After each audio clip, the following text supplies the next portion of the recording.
Hi everybody.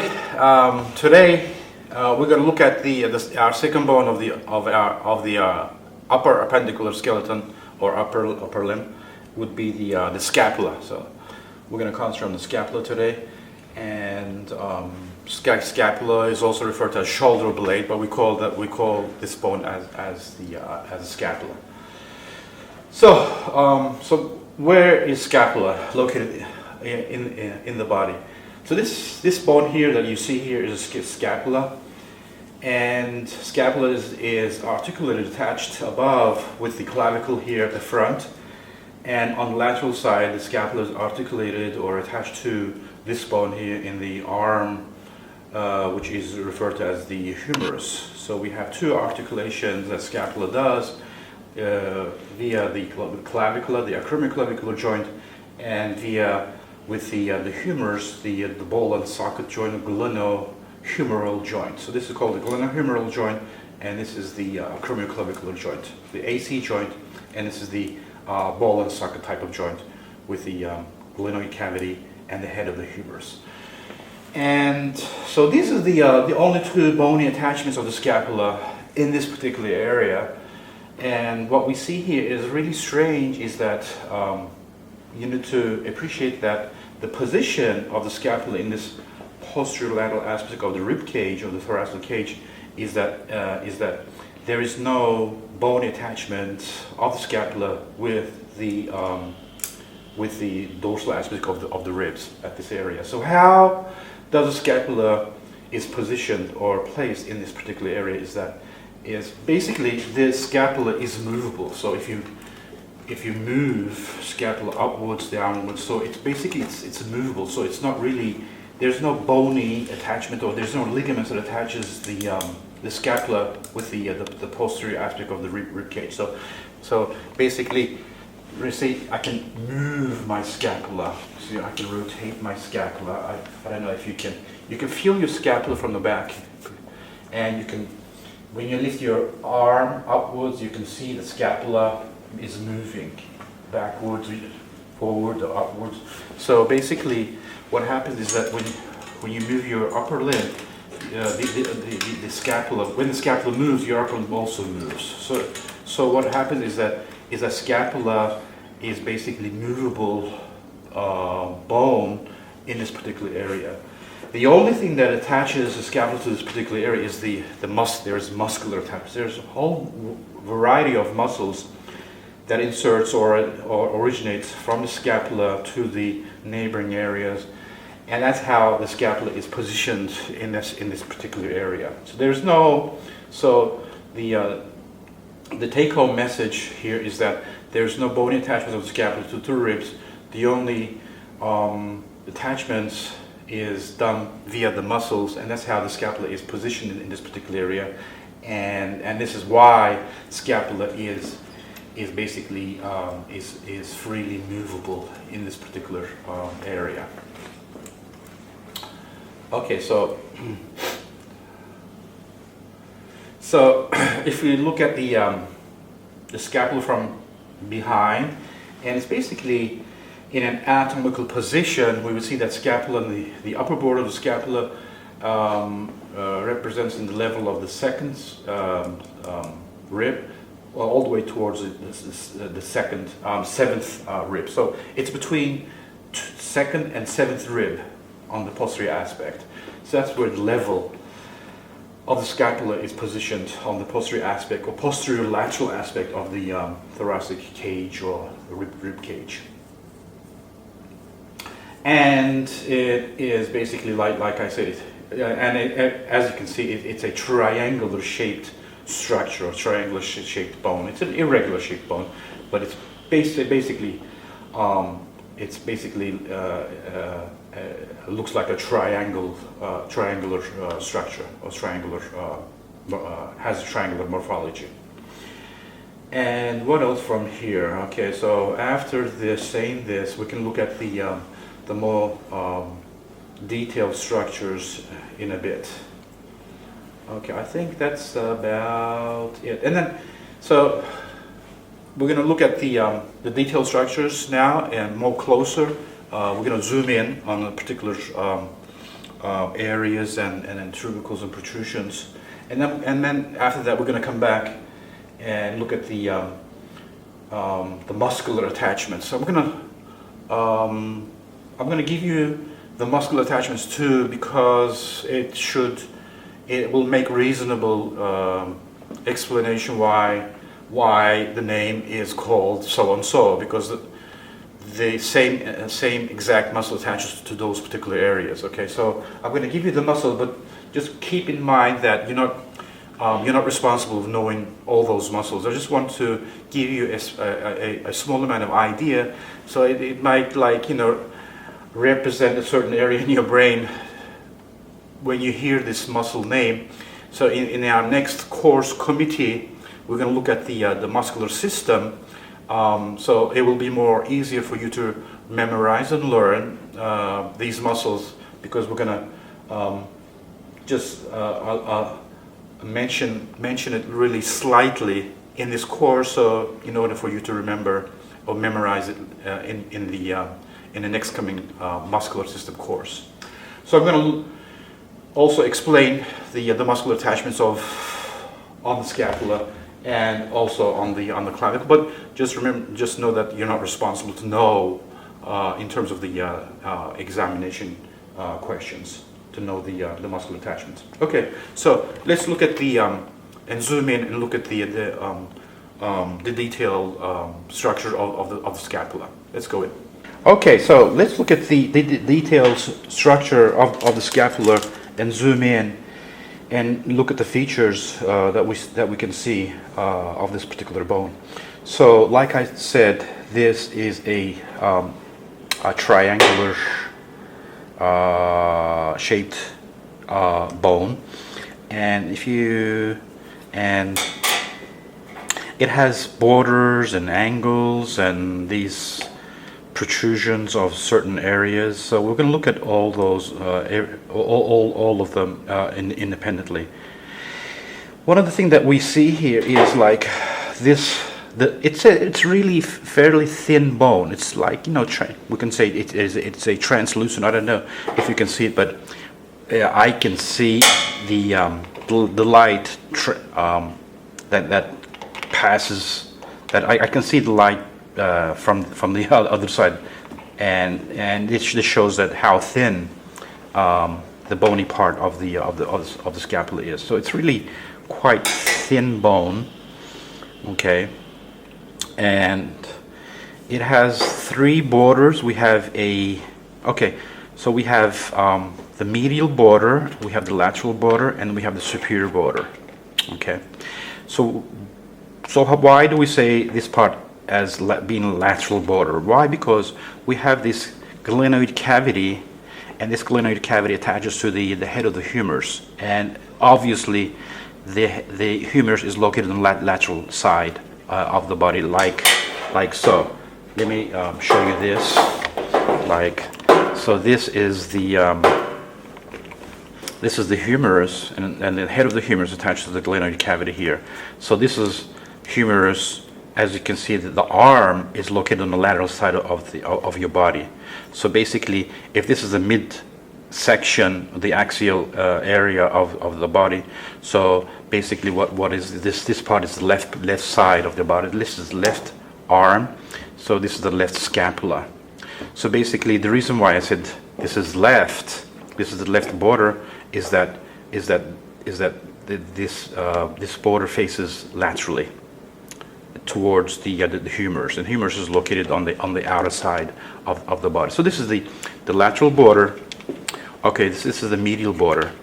The lateral border is also called the axillary border. Why? Because we have the armpit here. Okay, so if this is the arm, and this bone is the humerus, right? So and we have the armpit here, and armpit is referred to as axilla. So armpit is like, everybody uses that word, but we as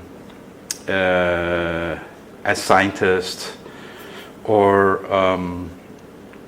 future physician like you guys should use the correct nomenclature, which is the axilla. So It's going, yeah. So this border is called the lateral border. Is also referred to as the axillary border, and this border is called the medial border. And this medial border is very close to the midline. And midline, we have the vertebral column there. So this is also called the vertebral border. Why? Because it's very close to the vertebral column. So the medial border, also referred to as vertebral border. Lateral border is also referred to as the axillary border, and this border here is the superior border. Okay, so we have three borders, and we have three angles. So we have the superior angle here, we have the inferior angle here, and then we have the lateral angle. Lateral angle is basically, it doesn't look like an angle, and this is where you have this glenoid cavity or glenoid fossa located in this here. And by the way, this it's like, you know, when you say angle, it's like, you know, two important surfaces meet and they make like a small amount of protrusion of spine, and you call that as an angle. But we don't see that on our lateral angle. So we can also call this as the glenoid angle. And so basically this is lateral angle, and we can also call this as the glenoid angle. And we're going to classify or specify the scapula into certain areas. So for now, so we're going to call this as glenoid angle or lateral angle. So lateral angle, glenoid angle, superior angle, and then we have the inferior angle. And then we have two surfaces. Okay, so basically this bone sits on the posterior lateral aspect of the rib cage. All right. So basically, this side sits on the ribs, sits on the costa or the ribs. All right. So this is the anterior surface, and it's also referred to as the costal surface. Since it sits on the ribs or the costa, it's referred to as the costal surface or the anterior surface. This side here is on the posterior side. All right. So this is the dorsal surface of the scapula. So this dorsal surface of the scapula, this is the ventral or anterior surface or the costal surface of the scapula. All right. So we finished up the borders, angles, and the surfaces. Okay, this is the dorsal aspect of the scapula, and what we see here is a bony protrusion, which is called the spine of the scapula. All right, and the spine of the scapula, as it goes to the lateral aspect, it gets flat. As you can see, it's a flat part, and it's called the acromion. And the spine of the scapula divides the dorsal aspect of the scapula into two halves. So it's not really half. It's one third is the upper part, and 2/3 is the lower part. And therefore, the upper part here, you have a shallow area, what we call as fossa, spinous fossa, and the inferior part here is called the infraspinous fossa, and the same name muscle attaches or is located in this area, supraspinatus muscle and infraspinatus muscle. So supraspinous fossa, infraspinous fossa, supraspinatus muscle, and infraspinatus muscle. And like I said, the spine of the scapula, as it goes laterally, it ends with a flat bony area, what we call as the acromion. All right, this area is called the acromion, and acromion serves attachment side. Okay. Acromion has two surfaces, the superior inferior surface and borders. You have the anterior, posterior, lateral, and medial border. And with the medial border here, it unites with the clavicle. You have the acromioclavicular joint. So this is the articular facet for the acromial end of the clavicle. It articulates with the clavicle, forming the acromioclavicular joint, or AC joint. And I mentioned that earlier. And this basically, these areas serves attachment points for certain muscles like the sternocleidomastoid, like trapezius, and deltoid muscle also attaches in this area here. And one of the other processes that we have here is on the ventral side, which is, okay, so this is the lateral side view of the scapula, and this beak kind of protrusion where you have like C-shaped structure, a bony protrusion. This is called the coracoid process. Okay, so you see coracoid process on the ventral aspect of the scapula. So this is the dorsal aspect, and this is the ventral aspect. Okay, this is the lateral side. This is the medial side. So this is the coracoid process. It's like a beak. Okay, coracoid means like a beak, and it's a C-shaped bony protrusion, and primarily it serves as a attachment for ligaments and muscle tendons. Okay, so we have the coracoacromial ligament, coracohumeral ligaments, and there's also attachment for like the short-headed biceps. Coracobrachialis muscle also attaches. So basically, coracoid process serves multiple attachment points for ligaments and muscle tendons. And this is the glenoid cavity in the middle. All right. So this is referred to the head of the scapula. In the head of the scapula, all the acromial angle, we would see the glenoid. One of the important things here is the glenoid cavity. Okay, so glenoid cavity is an important area where the head of the humerus articulates or attaches to this area, forming the shoulder joint. One of the important joints in the body is the shoulder joint. This joint is also referred to as the ball and socket joint. And the reason why they call it ball and socket is that like, so you have this is the humerus, and this resembles as a ball, okay, and this resembles as a socket. So basically what happens is that ball and socket basically unite with each other, forming the shoulder joint. So this is the arm. Okay, so you have the flexion, extension, abduction, adduction, and rotational movements around this joint. A really highly movable joint. Ball and socket joint, it's a synovial joint, and it's a multi-axial joint, and you have a lot of different kind of motions around this joint. Ball and socket joint. Don't forget this joint, okay? Okay, ball and socket joint, or it is also referred to as glenohumeral joint. Because why? Because this is the glenoid cavity, or glenoid fossa. Glenoid cavity attaches with the humerus. So it's a glenohumeral joint, or also referred to as ball and socket joint. So this is the head of the scapula. We have the ball and socket. We have the glenoid cavity, which attaches to the head of the humerus, forming the glenohumeral joint or ball and socket joint. Okay, so one of the important features that is associated with the glenoid cavity is the upper part and the lower part. The upper part, which is beyond the capsule, the joint capsule, is we have tubercle, the supraglenoid tubercle, and then we have the infraglenoid tubercle, which is really important sites for muscular attachment. So you need to know this, and I might ask this in your exams. Is that we have the supraglenoid tubercle, we have the long head of the biceps brachii attaches to this area, and to the infraglenoid tubercle, you have the long head, the tendon of the long head, the triceps brachii attaches to the infraglenoid tubercle, and we have the articular capsule that surrounds this glenoid cavity, and then we also have a labrum, glenoid labrum. Glenoid labrum, earlier this was believed to be a cartilaginous structure, but later on it appeared to be a dense connective tissue or fiber connective tissue in structure. It's not primarily a cartilaginous, so it's like composed of a really dense connective tissue, type of ligament. Okay, so and then we have this labrum. Basically, this labrum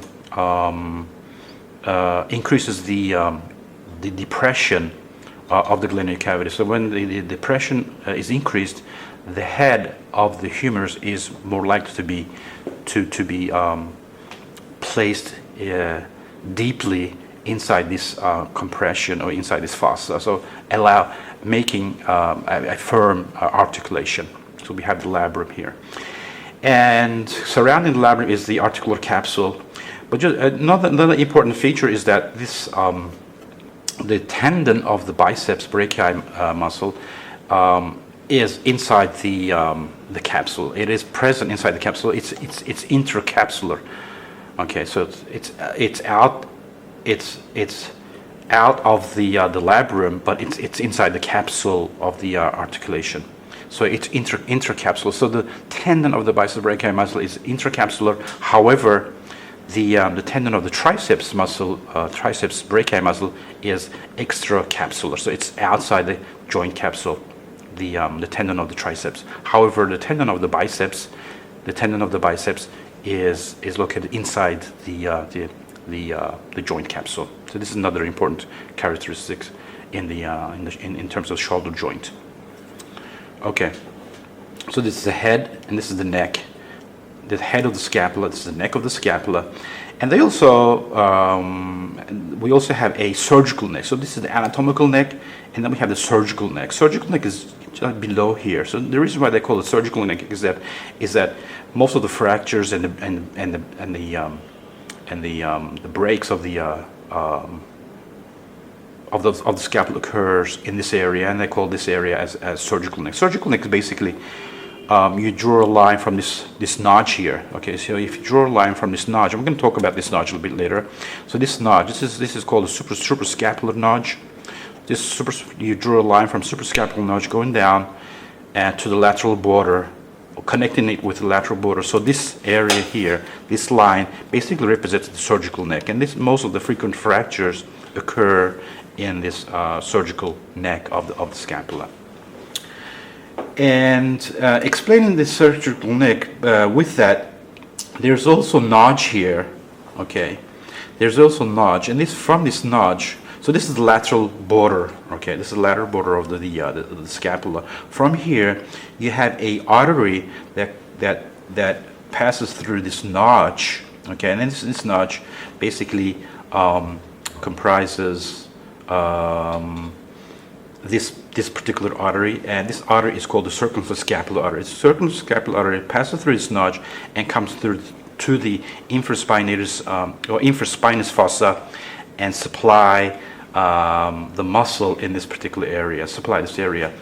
The important, clinically important thing of this artery is that there's an anastomosis of the intercostal artery. On the medial side, you have the intercostal artery coming out. So these intercostal arteries anastomoses with the circumflex scapular artery in this infraspinous fossa. There's an anastomotic network that occurs between the circumflex scapular and the intercostal arteries. So this circumflex scapular artery it's a branch off from the subscapular artery. Subscapular artery is a branch off from axillary artery. So I know you're not responsible for this, but just keep in mind that these arterial branches are also important. I mean, you're going to come across with that in your future lectures. So you have the circumflex scapular artery, and you have the intercostal artery anastomosing in this infraspinous area, infraspinous fossa. Okay, so coming to the superior border. Okay, this is really important in that in the superior border, which is this, we have the suprascapular notch. In the suprascapular notch, we have a transverse scapular ligament.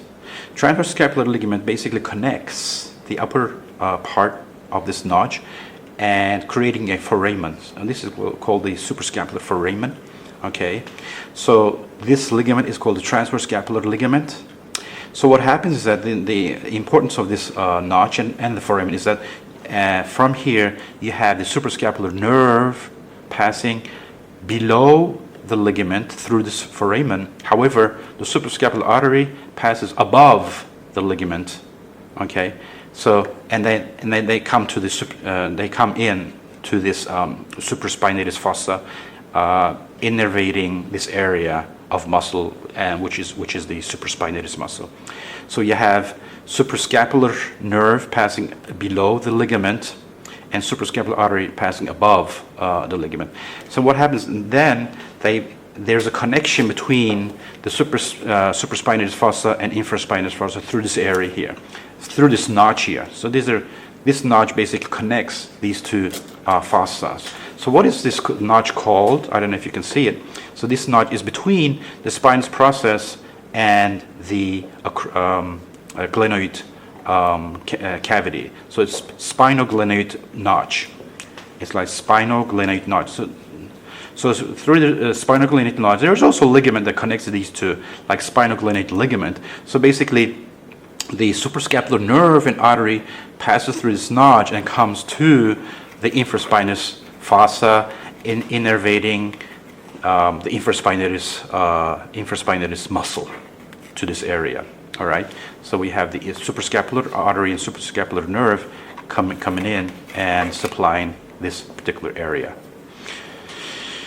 So, and on the costal surface, if you look at the costal surface, there are three ridges, oblique or longitudinal ridges, and these ridges basically are they serve as connection sites for the. I'm sorry. So this is the costal surface, and this is a fossa. All right. So we call this fossa as subscapular fossa. Subscapular fossa, and an important muscle attaches here, subscapularis muscle. So subscapularis muscle is a huge muscle, and through these ridges, the intermuscular septa to firmly attach to this area. So you have the intermuscular septa made out of connective tissue. They attach to these ridges and making these muscles firmly sit and attach to this particular area. So this is subscapular fossa, and the muscle that is located here is subscapularis muscle.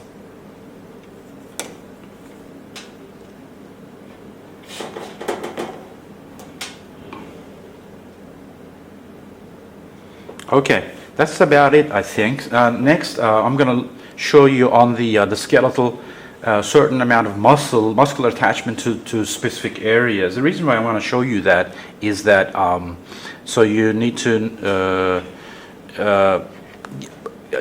maybe you need to remember which muscle, the importance of the particular areas, because they receive their names because of the muscular attachment, so you can remember those particular areas more easily. And second, you need to know these muscles in the future, so it'll be easy for you to memorize and work on the muscles in your next course. Just look at the one or two ligaments here. Like I told you earlier, I showed you earlier. Like this is the coracoid process. Okay, this is the coracoid process, and this is the acromion process of the scapula. So we have the ligament here, acromial ligament. All right, so I showed you this earlier. Okay, let's look at the muscular attachment on the skeleton. Yeah, this is the skeleton, and now I'm going to show you the areas of muscular attachments on the particular bones. Like I said earlier, you're not responsible to know or memorize these muscles, the names of the muscles, and where they're attached on the particular bone. I'm not going to hold you responsible for that. But the reason why I'm going to go over this, because you need to learn this in the future, and why these particular areas are called those particular names. Okay, in terms of the clavicle, this muscle here is the pectoralis major muscle. So there's a wide range of attachment of the pectoralis major muscle here. And so this area here on the medial side, the pectoralis major muscle attaches to the anterior surface of the clavicle. And then you have the deltoid muscle here. Okay, so anterior lateral is where the deltoid muscle attaches. So this is in terms of clavicle. Here on the medial aspect, you have the sternocleidomastoid muscle. Sternocleidomastoid muscle is this muscle here, so that it has the attachment points of that. Okay, and at the back you have the trapezius muscle, which is the back muscle. Okay, and that trapezius muscle attaches on the back. Okay. You don't see trapezius muscle here. So.